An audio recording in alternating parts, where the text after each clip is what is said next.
Mwenyezi Mungu. Ama kweli kuna watu na viatu.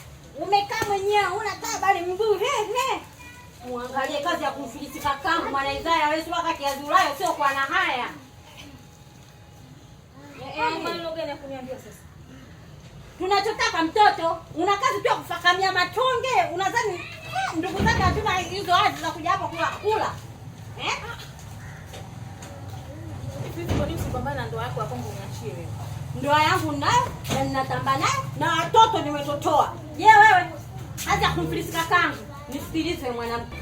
Fanya ufanyavyo, tunachohitaji mtoto. Kama una mwenzio atafanya.